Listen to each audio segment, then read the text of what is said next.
From fabulous Las Vegas, Nevada, this is Pod Therapy. Real people, real problems, and real therapists. You can submit your questions anonymously at podtherapy.net or email us at podtherapyguys@gmail.com.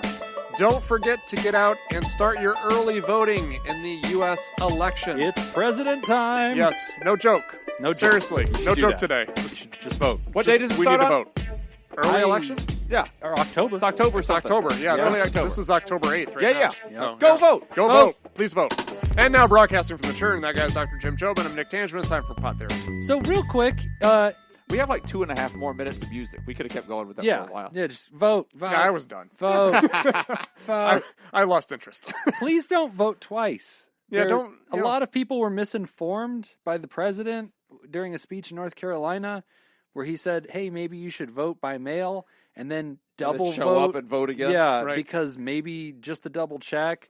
That's a felony. Yeah. Don't do that. Now, we were pushing hard in the votejim.net to vote early, vote often. Yes. But this is different. And on every device. Yeah. It turns vote, out the make-believe internet election that makes me best of Las Vegas, which I have no idea here in mid-October as you're hearing this if I won. Not because it's not posted, because we're we're taping this in the past. So in September, we're taping this. I don't know if I've won. If I have, you probably know because you can hear my voice from wherever you are screaming. So there's that. But yeah, don't vote multiple times in the presidential election.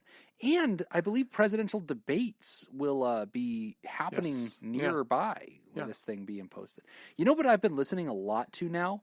Politics. Oh, good. Oh, yeah. Yeah. Jury. Thank you for that recommendation. Jury show is great. It is really good. Yeah. I have also gotten a special sneak peek at his upcoming podcast. He has a new season of his podcast, Raise the Dead. Ooh. Which you'd probably like Raise the Dead as well. It's a history podcast. The first season goes into the Nixon election.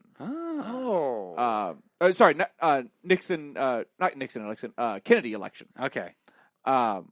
Nixon was in the election. Yeah.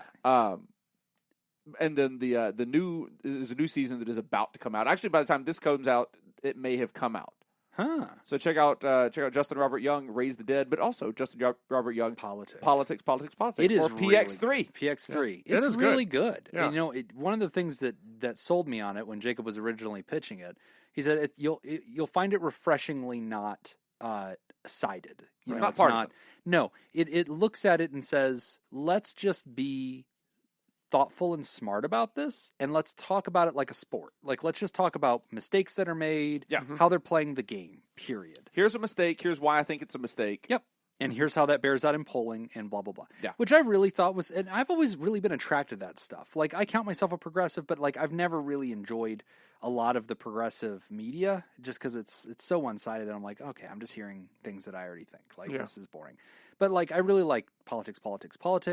I listen to the 538 podcast, which is very much interested in pulling data and numbers and statistics. And they tend to hyper fixate on that. And they are all math nerds. Like, they're just a bunch of people with Excel spreadsheets describing what they're seeing, which I appreciate, you know, even though they were ridiculously wrong in 2016 and I was stunned. But whatever. I like data. So it's exciting stuff. Are you going to vote by mail this year? No.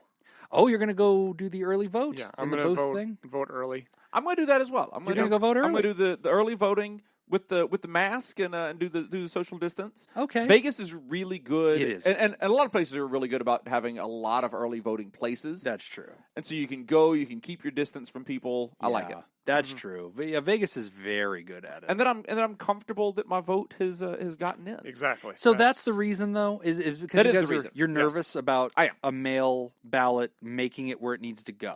I'm nervous about it making it not so much about it making it where it needs to go. I'm nervous about not having any recourse if it is then set aside for some reason. The last time I voted, I signed the little thing when I got there to vote, and my signature on there, the guy looking at it said, "Oh, this signature doesn't look enough like your signature that we have on file. Oh, so I need to see your ID."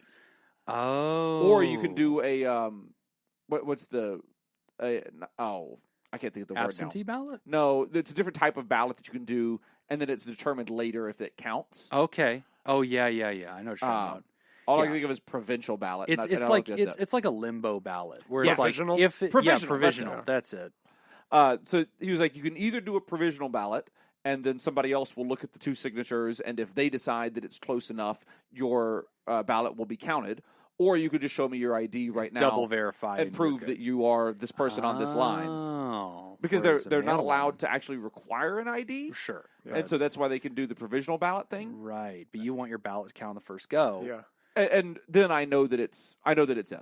That's okay. That's my take too. I mean, I could do the mail-in thing and then take it and drop it off. Right, but if they want to double verify, you can't do that. I now. would. Why? Right. I would just prefer just to do it, in person. That being said, if your option is like if you have health concerns or something like that, and you don't have a good place to go early vote or anything like that, then by all means do a mail-in ballot. Sure. Yes. Yeah. I'm not saying don't do mail-in ballots. Right. I'm saying that's the reason that I'm not going to. Yes. Yeah. Agreed. That's fair. And there's. I'm not against mail-in I ballots. think a lot of people are getting frustrated and just feeling like your vote isn't going to matter. I'm scared. So that's my fear. I think I'm going to vote in person too. I really want to vote by mail. But I think I'm going to vote in person. Here's my reason. I'm scared that on election night, a good portion of the public will have voted in person. Yep. That portion is going to be overwhelmingly of one party. I think that's going to be the president's party. Fine. I think you're wrong about that, but go ahead. Then I think the mail-in ballots are going to be starting to be counted. And I think that the president is going to say, whoa, look at the scandal. I won on election night. Now there's all this extra work being done. And then they're going to scatter controversy on every single one of those races. And then my mail ballot is going to be looked at with suspicion. And I don't want that. I want as much emphasis on that night as we can get. Yep. I think a lot of people are still going to go vote in person.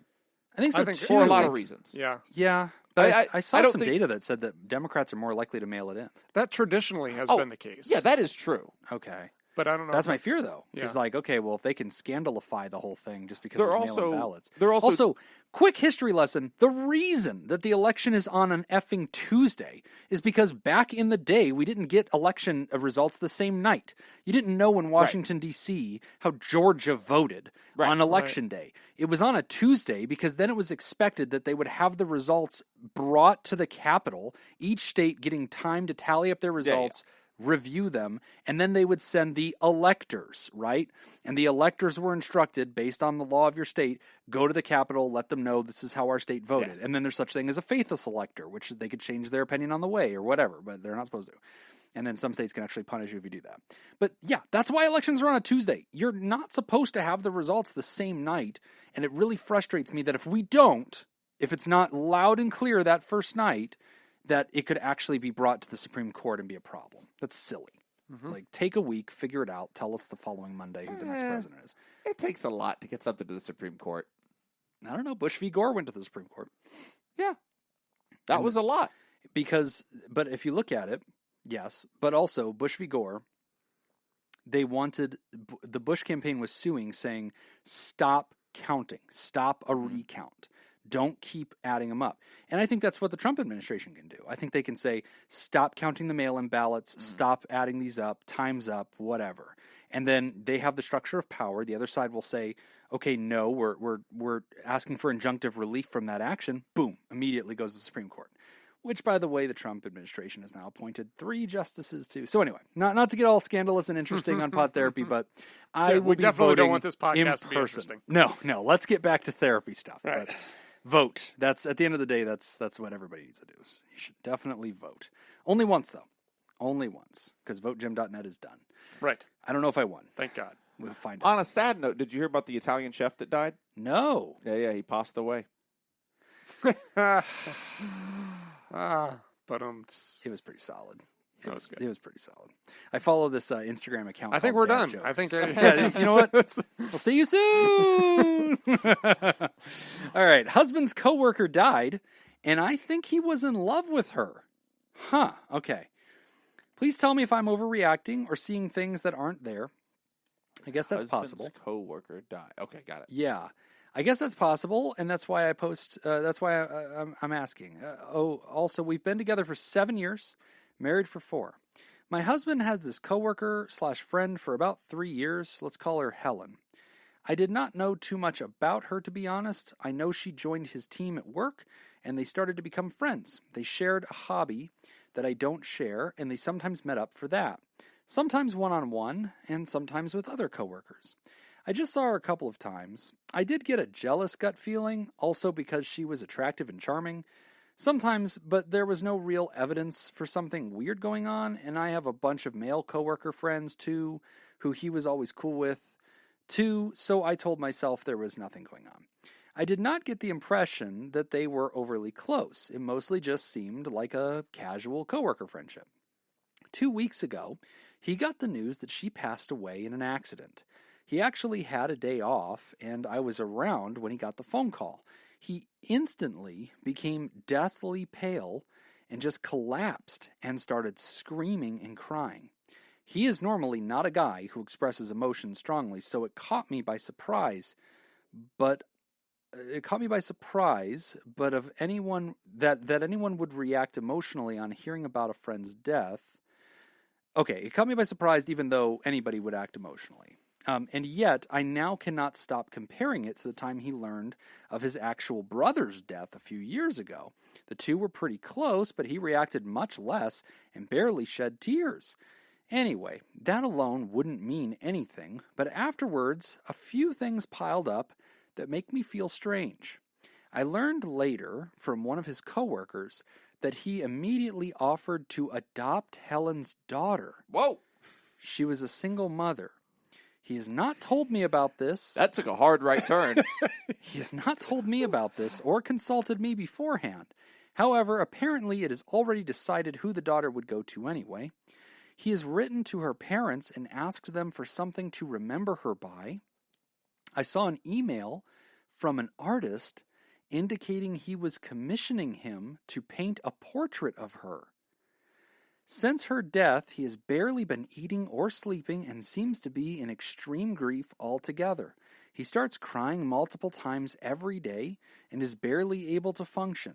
I would expect this level of grief after the death of a family member or spouse, not necessarily a casual friend like she seemed to be, especially from him. To be honest, maybe I would think less of this if our marriage hadn't felt a little loveless for a while. He just does not seem overly interested in me anymore since 1 or 2 years ago. We still have sex, and he kisses and cuddles me, but it seems mechanical. I felt like he has been distracted by something and wasn't really actually seeing me most of the time. So how the hell do I handle this? Do I shut up and just try to work on reviving our marriage? If there was nothing going on and he is truly just grieving a friend, I would of course look like a total asshole if I brought this up anyway. Jeez. Wow. Anonymous, by the way. Oh my gosh. Okay. Yeah, that one... I was all set to say, let this go. Yep. And then they were like... Which part caught your attention? The adoption part. That was a good part. Yeah. I mean, I feel like that's where it took a real hard right turn. I didn't see that one coming. Yeah. I was just sitting over here being like, you gotta just be done with this. You gotta just let it go. Keep on keeping on. Yeah. Oh, hold on. Yeah, I know. In my head, I'm like, how old is that daughter? Well, and right. Like, how long were they friends? Like, how old's that kid? Like, I didn't even get the. And that it wasn't discussed with her. Yeah, right. That's the bigger which part the coworker could be exaggerating. The coworker could be like, "Oh yeah, he was talking about adopting." I mean, like, yeah, I talk about a lot. Okay, it might just be like, is the daughter okay? Like, it might have been checking up on him or checking up on the kid, whatever. Right. That conversation could have gone in a few different directions. Right. So that could be okay. The thing that caught my attention is the painting thing. Commissioning an artist to paint Nick, a portrait. If you died right now, hypothetically, I would commission an artist to paint a picture. Of course you would. Yeah, but I feel like that makes sense because of our intimate, deep connection. It wouldn't make sense otherwise. No. Right. So that. But also, some people commission paintings of their dog when it dies. So it's kind of simple to do that. But like, where would you hang that and have it not be weird? Right. Also, I mean, does this it seems weird, right? Yes. I mean, wait, you mean other than just anywhere? I mean, above the fireplace, Jim. Obviously. That's the obvious spot to put that. Yikes. Yeah, the painting was a bit much. Yeah, because I was, kind of going along with Jacob, thinking like, okay, everybody grieves differently. We don't know how we're going to grieve when somebody dies. I may grieve one way if a family member dies. I may grieve somebody else another way. Point. So you can't compare grief to grief. Yeah. But then all the other stuff piling onto this. But also, in the dude's defense, he's not doing any of those things. He is trying on ideas, right? And that's I think that's fair in grief. Like and this may be a case of. It sounds like it's certainly a case of more than just a casual friend has passed away. Yeah, that's fair. Yeah. I don't think that any of us think this is a casual friend relationship. Yeah, probably not. I mean, okay, that's not necessarily to say that they had a thing either. It could just be the friendship be was close bigger friends. than she realized. Yeah, they may just be close. They may have been close friends. Yeah, and maybe he never revealed to her that, like, no, she's really been there for me. So how about this? Meaningful. Let's take from the writer's perspective, absolute worst case scenario. Okay, start there because then everything else is just scaled back from worst case scenario.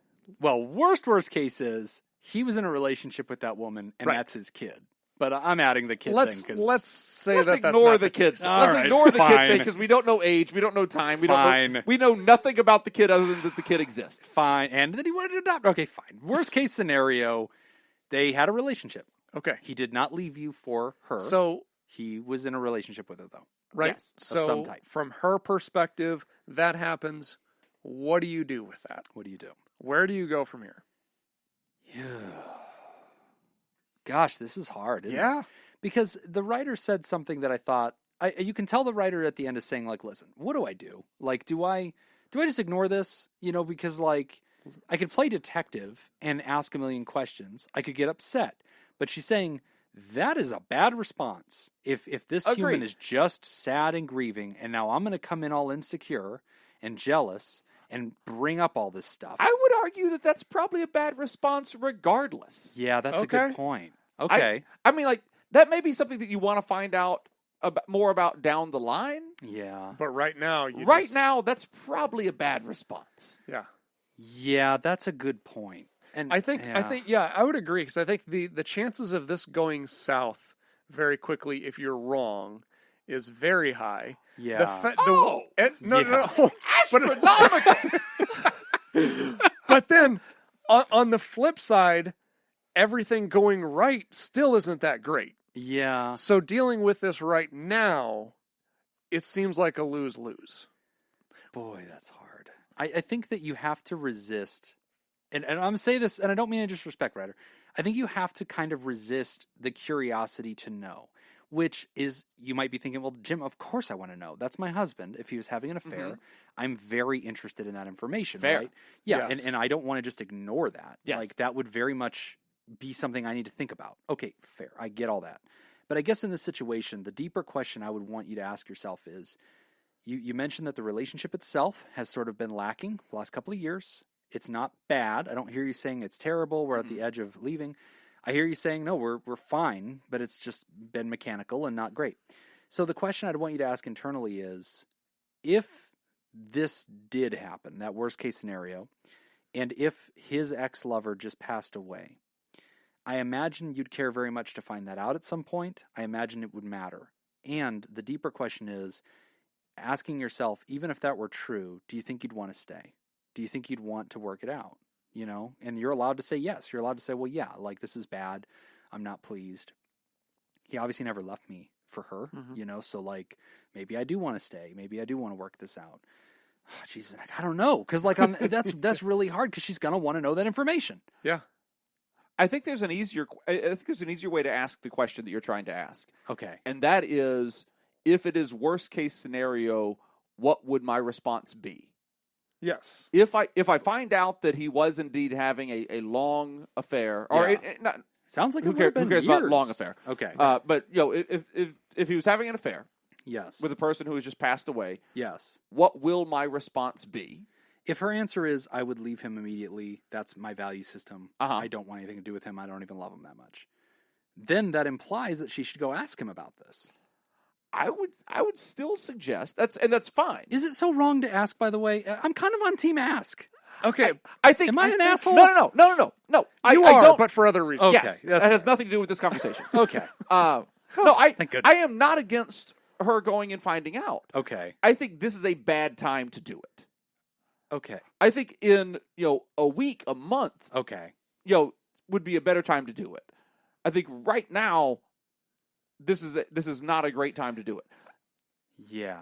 Like, let the husband grieve. Let him get through this initial process of grief. Yeah. And I'm not saying he has to get through all of the stages of grief before Right. you can have this conversation. Right.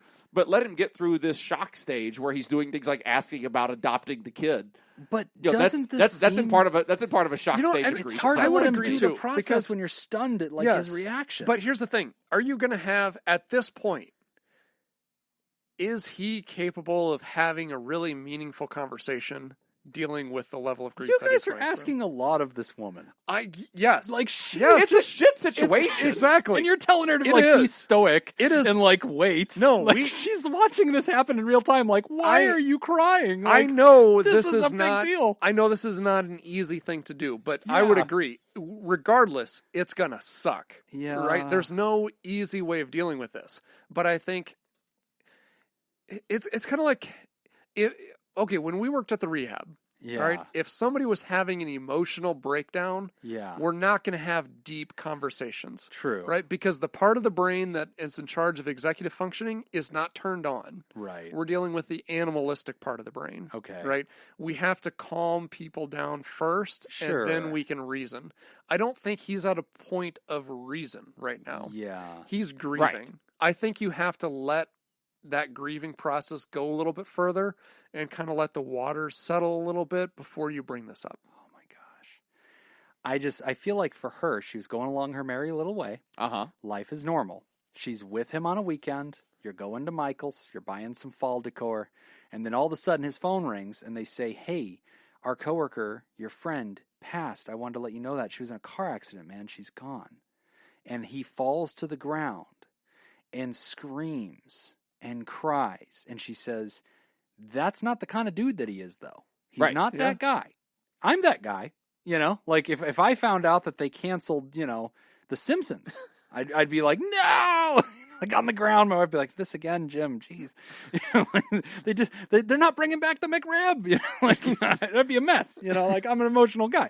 This guy's not that guy.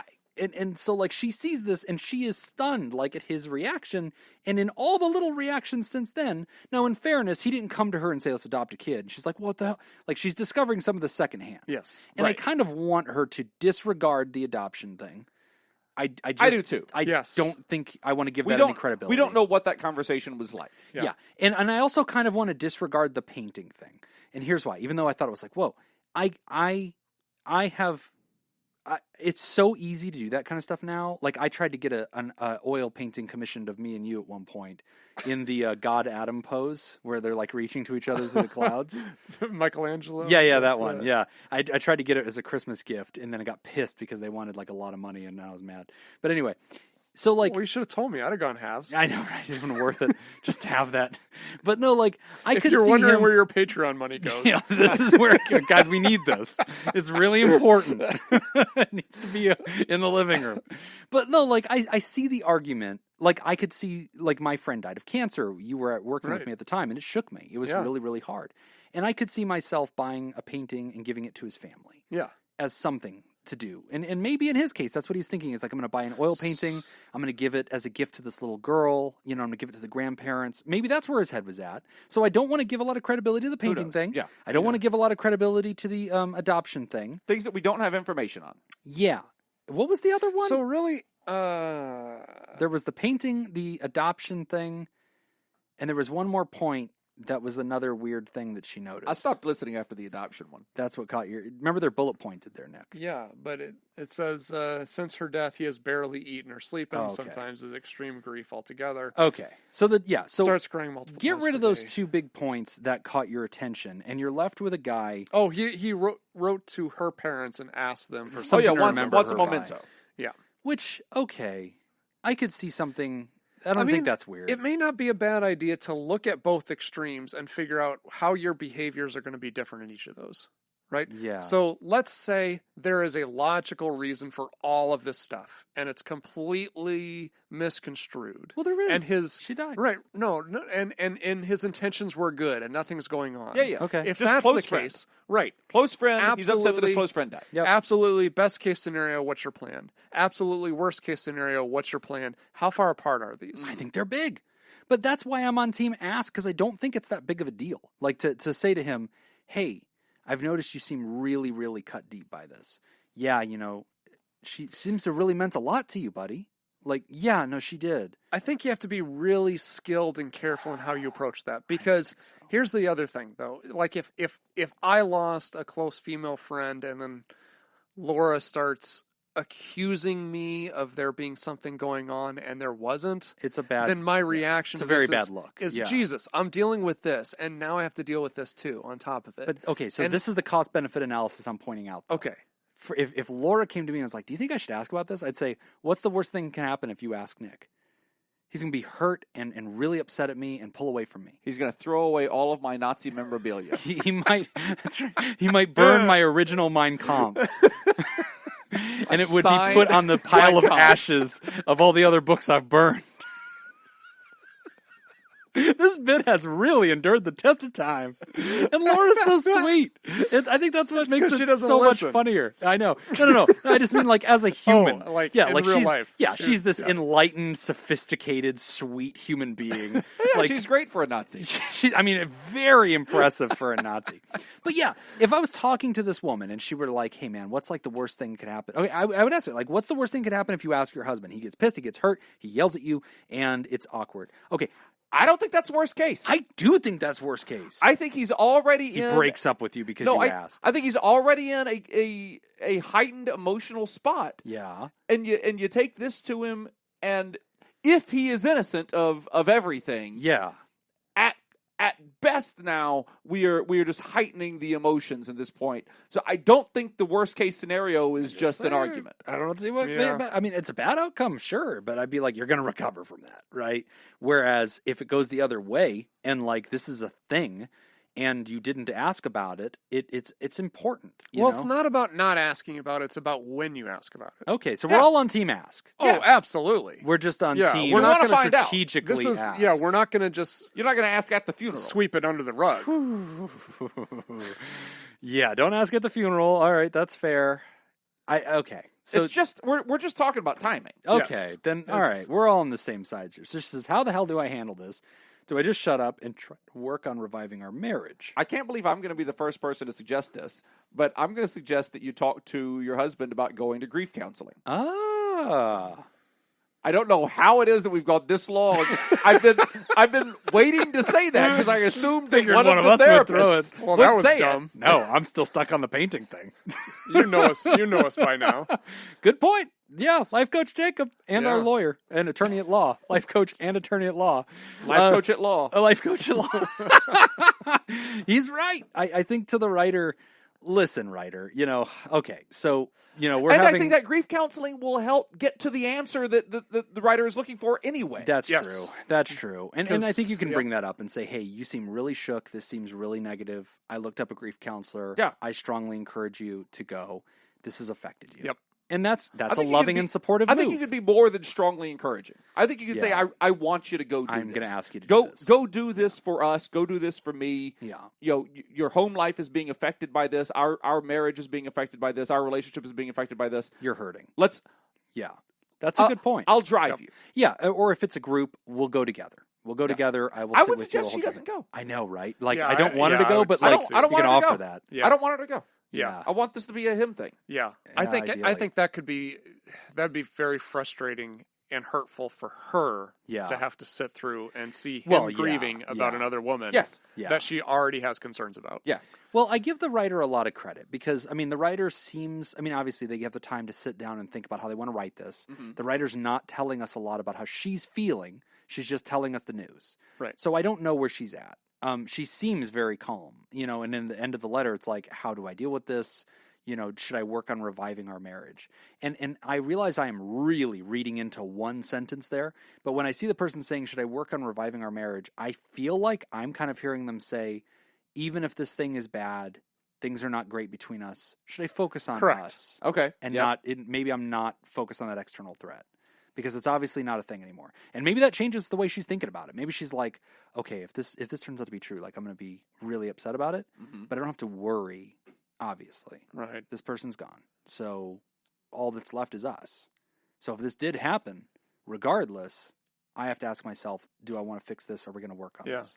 And it sounds like the person's asking that question because they're thinking about it.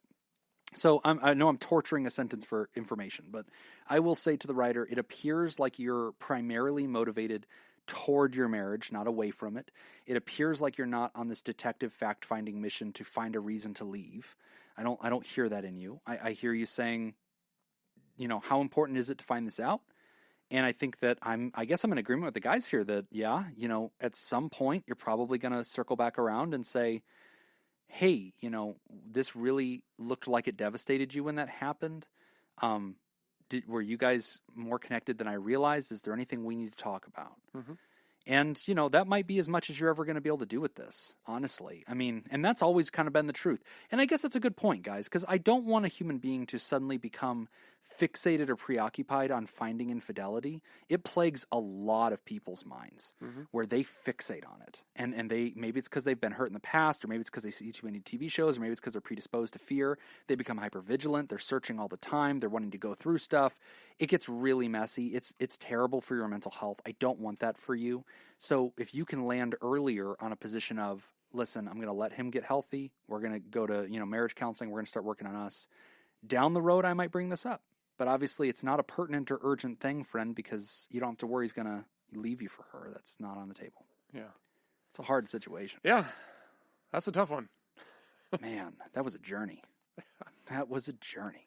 I don't know. I think you broke Jacob. No, you just kind of closed that up, and I disagree with the thing that you closed it up with.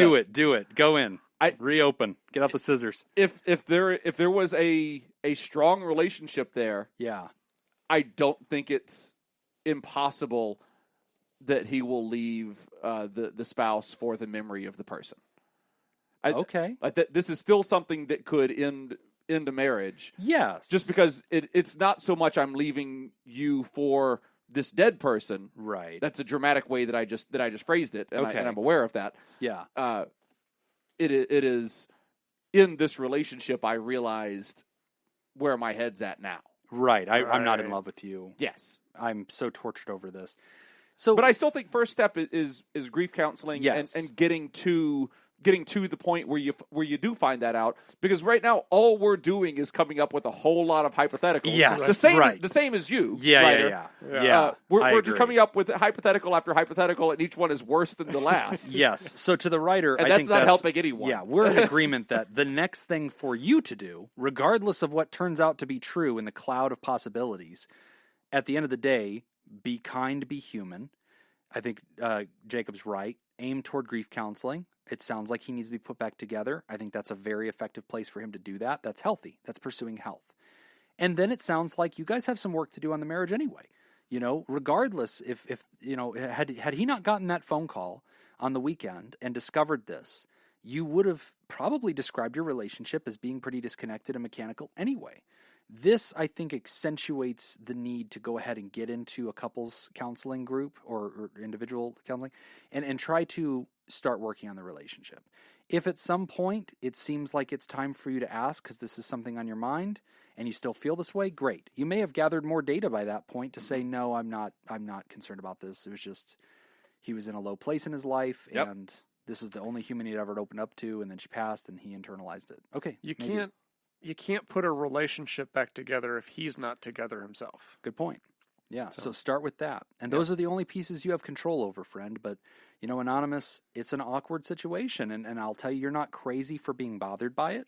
I'll tell you, you're not wrong for having these thoughts. And I admire your self-control. Mm-hmm. I admire your care and compassion for a suffering human, that you've resisted the urge to dive on top of him and ask questions, and that you're writing in and saying, hey, I'm thinking about this. What's the deal? Yep. So good for you. You're showing incredible resolve. Yep. But definitely follow up with us, because down the road we'd love to hear how this evolved. So we are going to take a quick break, and when we come back, we are discussing disturbing images. You're listening to Pod Therapy. This week's TheraProducer sponsor is Robert Brownie Jr. Mints. Mr. Mints. This week's theme, continuing with last week's of Who Said It? Who said it? I give Winston the quotes, Churchill. and you guess who said it. They're all Winston Churchill. Today's first trivia question in honor of TheraProducer Robert Brownie Jr. Mint is: we can complain because rose bushes have thorns, or rejoice because thorn bushes have roses. Who said it? Huh. And if you would like to join Robert Brownie Jr. Mints and make the show possible, you can go to patreon.com/therapy and sign up. Again, that's patreon.com/therapy. Agreed. I think it's Bon Jovi. Every rose has its thorn. Tom Jones. Tom Jones. Final answer. So we can mourn that rose bushes have thorns, or celebrate that thorn bushes have roses. Yes. First, I'm going to steal that because I think it's fantastic. It is. It's very good. So I said it. Oh, okay. There you go. Wayne Gretzky. Did you ever see Michael Scott? That's exactly what I was going to say. We miss 100% of the shots we don't take. Wayne Gretzky. Michael Scott. That's where I'm at on this one. I'm going to. Did you see? I saw another quote. It said, "We miss 100% of the shots we don't take." Lee Harvey Oswald. Oh, jeez. Oh, wow. I like that one. No. Nice juxtaposition. This one was a president. President Eisenhower. Nope. All right, I got 43 more to go. Let's go with 44. Let's go with Lincoln. Yes. Nailed it. Abraham Lincoln. 2. Donald Trump is definitely the 45th president, Jim. Is he though? He is. And would have been a bad guess. That's not something. Agreed with that. Not a very poignant and contemplative guy. Yeah. I want to start doing that. I want to take speeches of Donald Trump where it's like mid-rant and then just interject some really thoughtful quote and then keep going. Like that's what he was saying. He's like, Rosie O'Donnell's a cow. And he's like, but I mean, are we going to celebrate rose bushes? It's like, oh, Jesus, that was really beautiful. And he's like, anyway, the fire and the fury. It would be funnier just to take like the best quote from every president. Yeah, and then his is that. Yeah, this is something horrible. Yeah, yeah. When you're a star, they let you do it. Jesus. All right, disturbing images. Hello, I am a Crown prosecutor in Canada. U.S. equivalent would be a district attorney. Hey, let's stop there. Hey, can you get me into Canada? You got any pull over there? Can you open up the border and let me out? This is all a cry for help. This whole show is just us trying to get out of this place. All right. A big part of my job involves being exposed to cases involving violent crimes, complete with disturbing written accounts and images, like brutal murders, sexual assaults, etc. Lately, I find these images have been distressing me. I have trouble getting them out of my mind when spending time with friends, trying to sleep, etc. It's impossible for me to avoid these at work. What do? I love my job, despite all this. Anonymous. This is a really good question. And it's funny that this came up because... It's hilarious. Well, no. Sorry. Let me rephrase. I would have already responded to this if I weren't in pain from laughing. It's ironic that this came up. Because I think we just talked a couple weeks ago. Because remember, I was telling you about that the training that I did. Oh yeah, for the Nevada Attorney General's office. Yes, their conference, the prosecutors' conference, which is the equivalent of a Crown prosecutor in Canada. So they have to attend. Do not know that. He said it in the letter. They have to attend conferences for CEUs, continuing education units, and they have so many CEUs that are required in substance abuse. Okay. Because so many prosecutors develop addiction problems. Yeah. So the talk that I gave was addressing burnout versus vicarious trauma. Yeah. Because so many people associate the things that they're experiencing as burnout from their job. When in reality, It's vicarious trauma that they're experiencing that they're not dealing with. Oh, wow. So the talk was about being able to identify and distinguish between these two. So people don't end up quitting their job, but also because they want to be able to identify and deal with trauma effectively. Yeah. Like actually address the problem. So vicarious trauma is essentially what our writer is talking about. Yes. It's trauma that you aren't directly experiencing, but you are connected to it. Yes. And that was one of the biggest issues that I was asked to come talk about, was because exactly what he's saying. The prosecutors have to look at so many crime scene photos and things where they're seeing some nasty stuff, and it has a long-term effect. So what was some of the points that you gave to the conference to kind of help these people through it? Well, one of the biggest things that we talked about was the importance of, I'm going to say this again, even though you guys made fun of me last time I said it.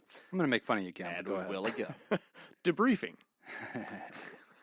Well, I mean, sometimes you just want to air it out. Yeah. Right. Here we go. These are American answers. Because debriefing is very important, because it goes back to, you have to be able to process what you've seen, and the proximity of time. How quickly you can do that from when you actually see it, the better and more effective it is. So if you were to implement some sort of program, and I would say do this with a lot of your coworkers, because I guarantee you're not the only one that feels this way. You may be the only one talking about it, but there's probably a lot of people who feel this way. But I know some organizations do this where at the end of the shift or at the end of the day, everybody gets together and they actually talk about what they saw, talk about what they've experienced. And what that helps to do is it helps the brain to kind of process it and file it away and put it someplace. Yes. Because that's what happens, is when the brain doesn't file it and doesn't put it away, it just sits there. And it turns into these intrusive thoughts that he's having, or she is having these automatic thoughts, these intrusive thoughts, where the image is flashing back over and over again. And I get that. Like, you're in the middle of dinner, you're talking to a friend, and all of a sudden your brain just brings this, and you shriek, or you grimace, or you actually like find yourself, hurt by it, because here it is, it's invasive. So what Nick's talking about there with, languaging trauma, or languaging the scary, or languaging the emotion, it's exactly as he described it, a filing system. It's sort of like allowing the brain to process the memory and reintegrate it. It's actually the same thing that we talk about with trauma survivors, even though here you'll hear that Nick's differentiating that and saying this is traumatic, it's different, it's vicarious. The brain also doesn't always treat it differently, right? Even though you're not having a fight or flight freeze moment, you're being put in situations that are terrifying and gruesome virtually, because you're having to think about it carefully. The other thing I want you to take a look at would be how you empathize with the victim. Yeah. Because it's our natural tendency where we empathize by putting ourselves in that situation. Yeah. Either as the victim or as a family member of the victim. Yeah. So if you are a parent and you're seeing a crime scene of a child that got murdered or killed or something, it's very easy for you to empathize by putting yourself in that situation. Oh, God, yeah. But that can be very harmful and dangerous. And you need to actually learn how to empathize in a way where you are saying, that must have been difficult for that person, as opposed to saying that must have been difficult for me, right? Yes. So actually making a distinction and empathizing with that person, but not doing so by putting yourself in that situation. Yes. And that's very hard to do, but you kind of have to become mindful of your thought patterns and how you are languaging what you're seeing.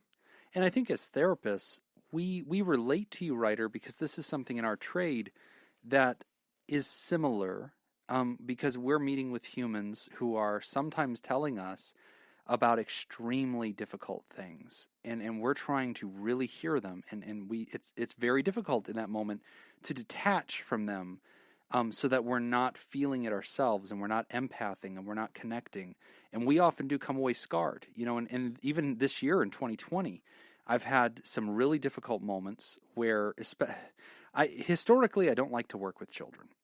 And it's a choice I've made for lots of reasons. But during the 2020 realities, I have.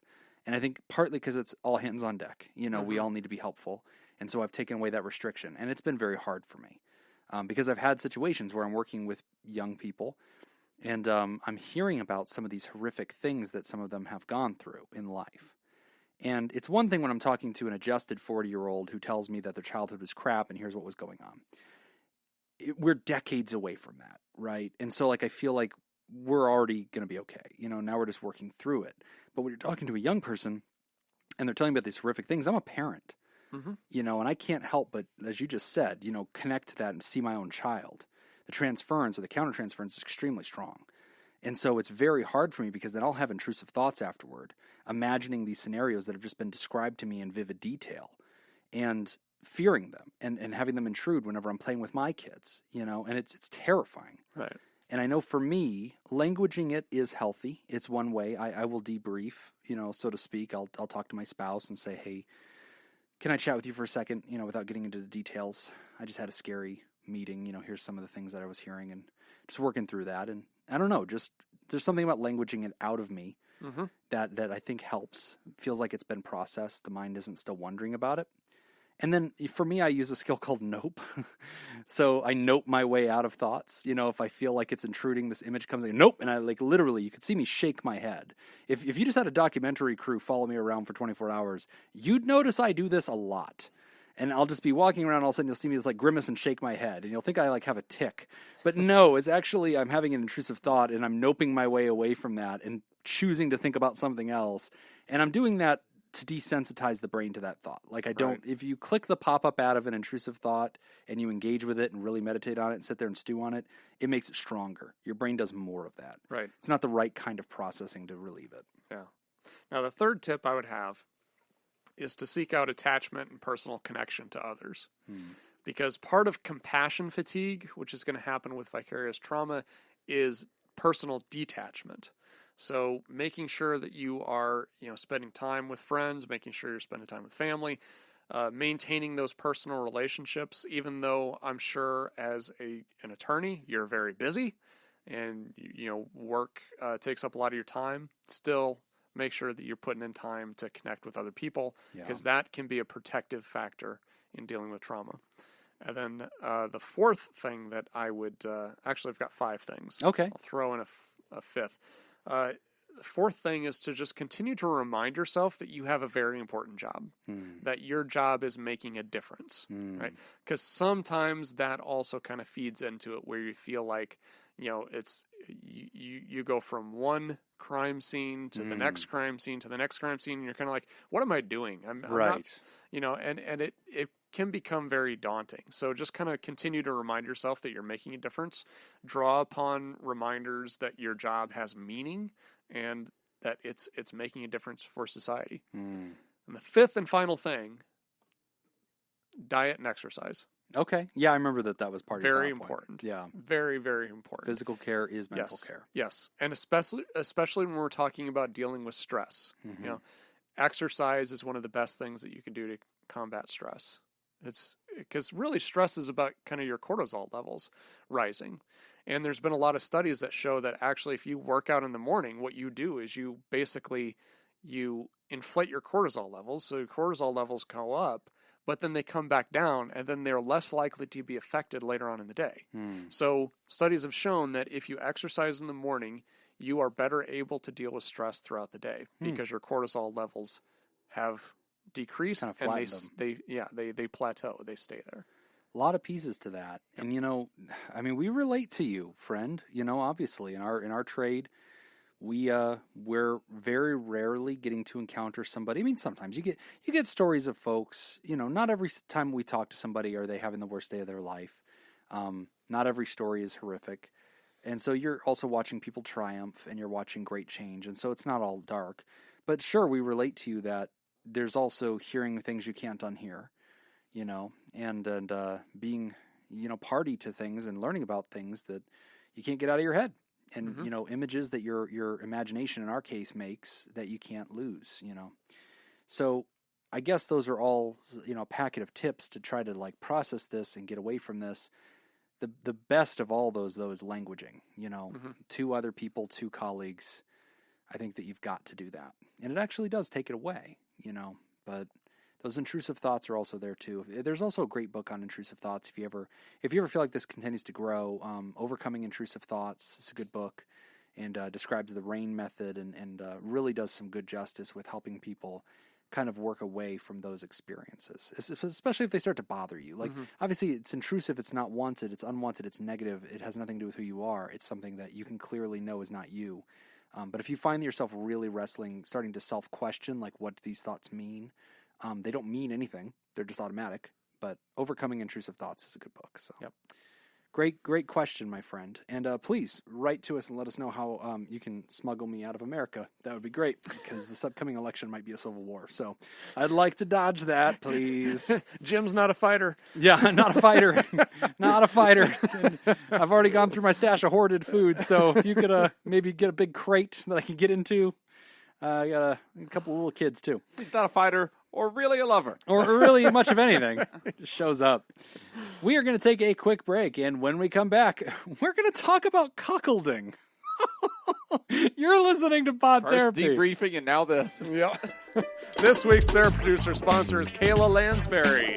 Today's second trivia question in honor of Kayla Lansbury is: an appeaser is one who feeds a crocodile, hoping it will eat him last.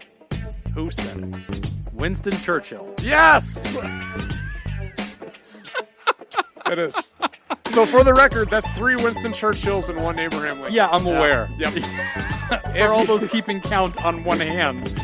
If you would like to join Kayla Lansbury and make the show possible, you can go to patreon.com/therapy and sign up. Again, that's patreon.com/therapy. What were you reading when you decided to do this quotes trivia? Like, did you type in, like, quotes? Yeah, I was looking got at to the like, W section, and you were like, let's just get all these. No, I wanted some clever, meaningful, famous quotes. Okay. And they're like all Winston Churchill. Because he had so many of them. He was so good at stuff. There was one that actually made it into the Crown series. Oh, yeah. Where one of his staff or whatever was upset with him because it was late at night. And he's like, "You're drunk." And he's like, "Yes, I'm drunk. And you're ugly. But the difference is tomorrow I'll be sober and you'll still be ugly." Yeah, well, there you go. Yeah, all right. This question's a good one. I got to remember that one. Cuckolding. Just kind of start shouting this at everybody who asks him if he's drunk. That is applicable. I will be using this. You can use that on a daily basis. Yeah. Hello, Pod Therapy. I will try to make my question G-rated. What do you think about cuckolding? Is this a mental disorder? For the audience listening, I will define cuckolding as someone else watching another person mate with their spouse. Thanks, Anonymous. Okay. Yep, that is what cuckolding is. Well, you have to run a university. And you're going to need a pool. You're going to need a pool. A pool is a must. Yeah, these references to Falwell Jr. are apropos. So yeah, if you're listening and you're like, hey, I don't know much about interesting sex life stuff, I've just kind of always been a traditionalist, cuckolding is whenever you... I think we know. I think we got it. I think everybody... watch somebody else make love to your significant other. Is it a mental disorder? No. No. And nor should it be. Nope. Okay, if we're talking, these are consenting adults. Yep. I'm assuming that this person is asking, is it a mental disorder to enjoy it? Or to want it, to be to thinking desire about it, it. yeah. Right. Yeah. Right. And I would still say no. I would still say no. That's it's a sexual preference thing. It shouldn't be pathologized. No. But I guess I want to read between the lines here, as I often do in a lot of these letters. You're going to answer the unsaid question. Yes, the unspoken question is... it might be his daughter. Yeah, so the unspoken question I think the writer's saying is, hey, maybe I'm having these thoughts and I'm scared, and so I'm asking you, is something wrong? Or maybe my spouse has these thoughts and I'm concerned, is this... So I think that the unspoken question is, how ought one react to this when they are put off by it? Because I don't think, if the writer, I don't know, maybe the writer's struggling with it themselves. That's good. Thank you. Yeah. So that's a good question, God, right? for the first time, you're useful on the show. I know, it took a bunch of episodes. feel like I teed that one up pretty good. Yeah. So that's a good question. You know, if you're asking us just straight up academically, hey, is cuckolding considered a mental illness? We would say, no, it's not. It's part of alternative sex, lifestyle stuff. There is more than just traditional sex. If it's among consenting adults and everybody's okay with it. And no one's getting hurt. And nobody's getting hurt, then we don't necessarily have much to say to that. Do I feel that alternative sexual lifestyles need to have some extra thought given to them? Yes, there's a really good book called The Ethical Slut that kind of dives into a deep conversation about that kind of stuff. It is also really common for some therapists to specialize in sex therapy or in some cases couples work, where the couple will go and discuss this to make sure that they're all on the same page and everything's okay, and they can live out what are called kinks. This is one type of a kink. So no, it's not a mental illness.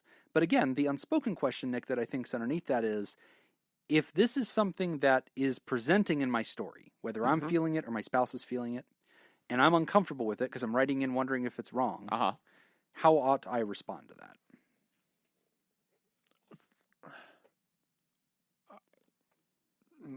Normally? Thanks for listening. I don't know. I think a human is... the human is allowed to say, I don't know what to do with this. It frightens me. I'm wondering if it's a mental illness. And we're saying, no, it's not a mental illness. It's not a mental illness, and there's nothing wrong. If your spouse is approaching this with you, and it makes you uncomfortable, I think you just say it makes you uncomfortable. Right. I don't think we go to say there's something wrong with her or there's something wrong with him. Right.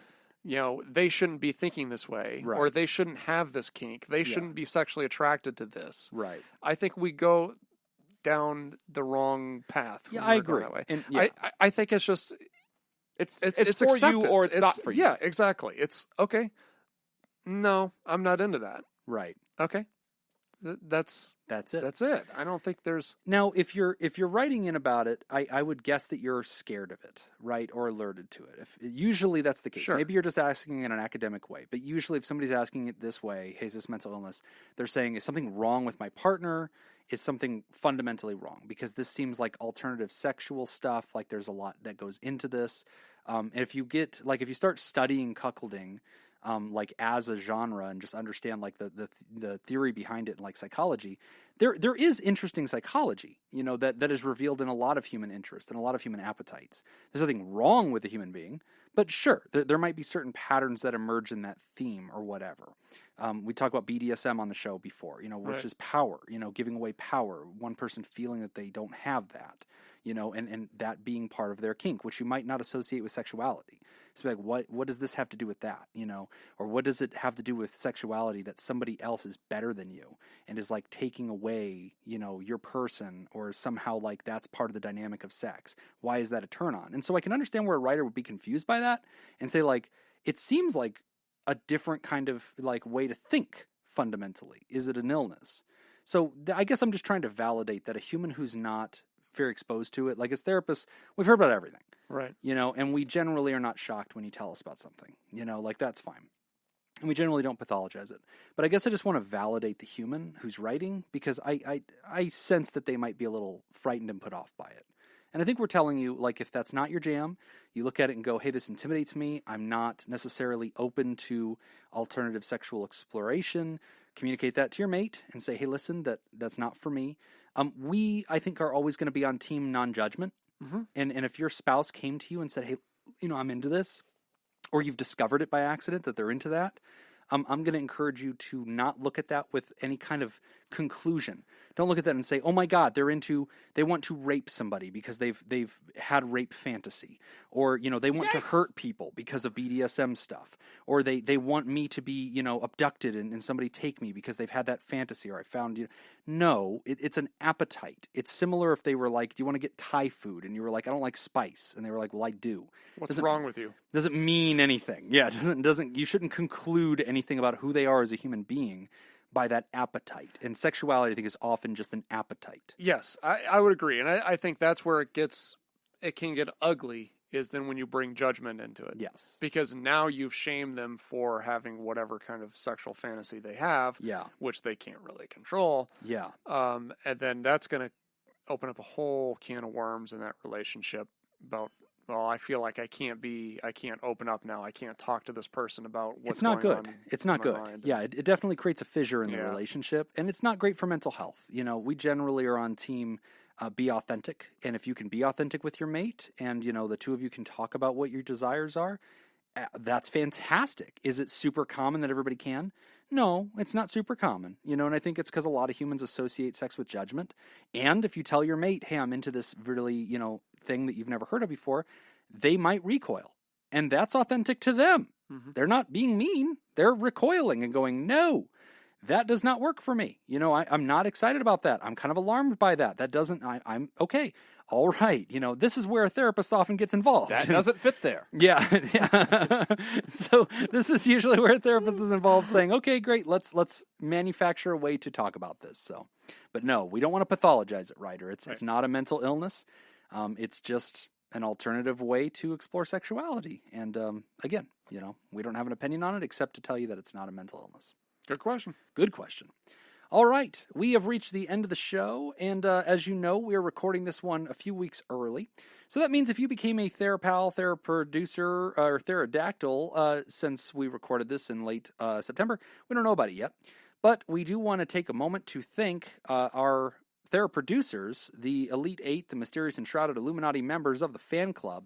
We're talking about Smitty Scoop, Jake Schneider, Robert Brownie Jr. Mint, Kayla Lansbury, Ellie O'Dare, Judy Schneider, Nathan's Hot Dog Scoop, Dr. Ben Don, ex officio board member Crazy Banana Scoop, and of course, board member in Eternium, Sir Winston Churchill.